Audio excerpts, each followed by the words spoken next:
Well, welcome back everybody, and we're now going to look at the second part of comprehensive internationalisation from the perspective of administrative functions.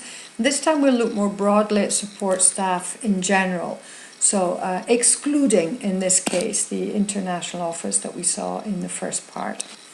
And I would just like to remind you of this model for strategic planning that I showed you earlier on in this module.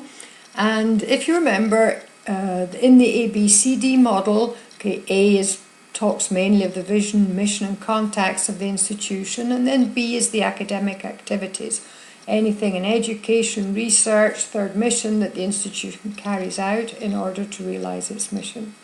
And then we have C, which is support services, and D, which is resource management. And you may remember that I said that very often in a lot of strategic planning processes, the focus is mainly on A and B, and C and D are overlooked. And this is typically what we find. There's not enough focus on the support services and how they should be professionalised in order to support the academic activities. And what I'm going to present you to now is some of the findings that we have from another Erasmus Plus project in which we're looking at the internationalisation of administrative staff and what changes would need to take place in the university for this to be more successful. And one of the first things we found out is that while internationalisation is increasingly declared as important, that doesn't always mean that it's strategic. However, the more comprehensive the approach to internationalisation is, the more likely that university is looking across the whole institution, both academic and administrative functions, to build a shared understanding of internationalisation and encourage a sense of commitment across the institution. And another key point that emerged from this study that we did was that the more open and future-focused the university is, the more likely it is willing to engage in organisational change. Because once we started talking to administrative staff about their involvement in internationalisation, they very quickly highlighted many other issues in the institution that they felt would need to change if internationalisation was to be successful. All administrative staff we spoke to, and again, these are all people in support services, excluding the international office, said that their role in internationalisation was shifting. And when we looked across the different universities we investigated, we also saw that when universities were serious about a comprehensive approach to internationalisation, it also meant that they revalued the role of the administrative staff. They recognised that they played a decisive role and began to see them as equal partners, which I believe is a massive change in the way the administrative role is understood in most higher education institutions.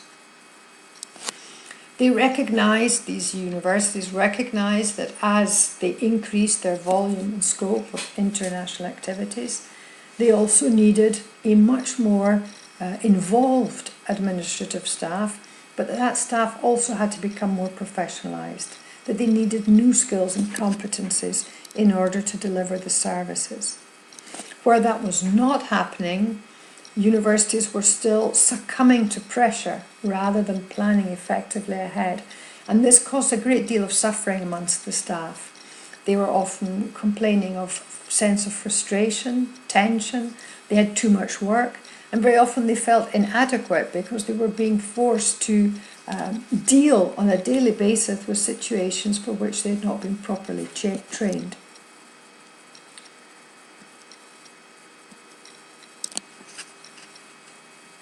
Overall, we could see that there were efforts at different levels to improve capacity of administrative staff. But no matter how successfully they were doing this or how well they were implementing their plans, all the administrative staff said there was still room for improvement. So we're clearly in the early stages in most institutions around a really strategic role for administrative staff and really making them part of a comprehensive process of internationalisation. What we saw in many universities was that one of the first things they set out to do was actually find out what knowledge was in the institution. By mapping those levels of knowledge, they were also able then to identify what specific training needs for internationalisation the university should undertake. Another interesting point that emerged was that it wasn't just the individuals who were challenged by internationalisation, but as I mentioned before, those individuals recognised institutional challenges, and there were many across the universities we spoke to. But I think the three main categories were around coordination, communication, and bureaucracy. Many were operating in very restrictive legal frameworks that led to a lot of bureaucratic work that was slowing down internationalisation or made them less effective in internationalisation. But they also said that the university itself didn't communicate information well. It was hard to know who was doing what, and that there was poor coordination across the different administrative units, once many of these life cycles in internationalisation were spread across different units and were not simply held entirely within the international office. So as soon as internationalisation left the international office and spread into other units, the weaknesses of that institution became increasingly apparent, because internationalisation was asking for different work processes and requiring the institution to move at a different speed and in a different way than it was traditionally used to doing. We were interested in finding out from these people as well if they felt they needed to improve their skills. What were the skills they needed? And overwhelmingly, with the huge increase now in English taught programs in many European universities, knowledge of English was one of the key areas for improvement identified. Many administrative staff have poor or no English at all. And obviously intercultural competences was another one that was highlighted as fundamental for working with people from different cultures. But this one came out over and over again. It wasn't just about needing to understand better what internationalisation was all about, but they actually needed to understand their own internationalisation strategy. And again, this speaks to the issue of communication within a university, that it can have a strategy, and yet many of its staff are simply not aware of it, or know very little about it, or fail to understand in what way it will impact their professional lives. So again, this idea came back over and over again, that obviously individuals themselves must be willing to learn and adapt to the changing environment, but also the institution itself needs to be willing to learn, to look at itself and understand that it's not always operating in the most effective way.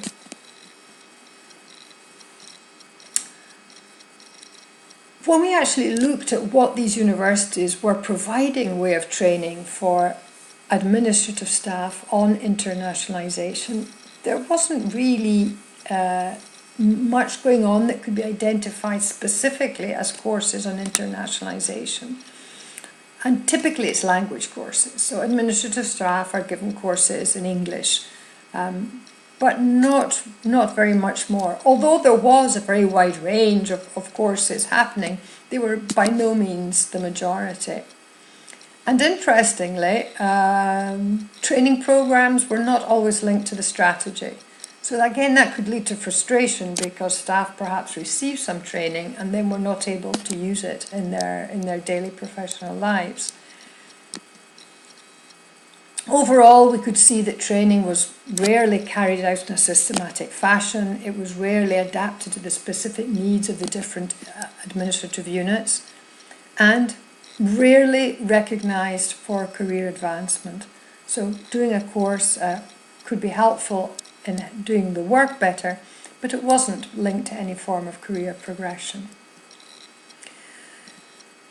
So in terms of recommendations, out of this survey that we did with administrative staff in the universities in the European project, but we also did this across a survey in European universities, these were the 3 key skills that emerged: language ability, intercultural competence, and knowledge about internationalisation and the university's own strategy. That all that training should be linked to the institutional strategy and to the individual careers, and should be tailored to the specific needs of the different administrative units. And moreover, there was an opportunity to make use of internal expertise. It wasn't always necessary to call in experts. There was more knowledge in the institution than perhaps the institution had recognised. And as we've said earlier on here, there's need for organisational improvement that will remove the barriers of poor coordination, poor communication, and that will enable people to work more successfully together. So in conclusion, we could see that a more strategic and comprehensive approach to internationalisation values support staff and actively builds on their involvement. There is greater institutional happiness when internationalisation is planned and implemented with care. I think this is a really key point, that when people feel they are part of something, they will of course feel happier than when they feel they are not being considered or being excluded. Training provision should be aligned with strategy, because it's not just about giving the support staff the appropriate skills and competences, but also giving them a sense of confidence in doing their work, that they believe in themselves, that they can make an active contribution to the institutional strategy. That it's not just about internationalisation, but the need for change, that the university is willing to develop appropriate structures and processes, and above all that it communicates effectively within the institution itself. I think the key message that comes out of all of this is one that I repeat often in institutions, that internationalisation exposes and magnifies institutional weaknesses. And if a university really wants to be serious about internationalisation and develop a comprehensive approach that involves all players within its community, it must first of all be willing to look at the way it operates as an institution and be willing to undertake that change. So, if we think then about comprehensive internationalisation and how it affects our support staff, I would ask you then for the assignment to reflect on these questions. If your university has a strategy for internationalisation, how comprehensive is the approach with regard to the involvement of all support staff in the university? And if you do not have a strategy for internationalisation, how is that impacting on the work of support staff? So again, as you did with the international office staff, within your group, what are the trends in the strategic importance attached to administrative roles and responsibilities that you can identify? What are the commonalities and differences across the group? And what do you think the reasons for these commonalities and differences might be? So I hope again you enjoyed that reflection on your institution, and that the exchange within the group is a fruitful one, and I look forward to reading your assignments. Thank you for listening to me. I have not yet seen any of your work, but I'm sure it will be interesting, and I will provide you with the feedback on both assignments, on strategic planning and comprehensive internationalisation. And I wish you all the best with the rest of the programme. And hopefully I will have a chance to meet at least some of you at one of the face-to-face meetings within the REASL project. So thank you again, and all the best to all of you.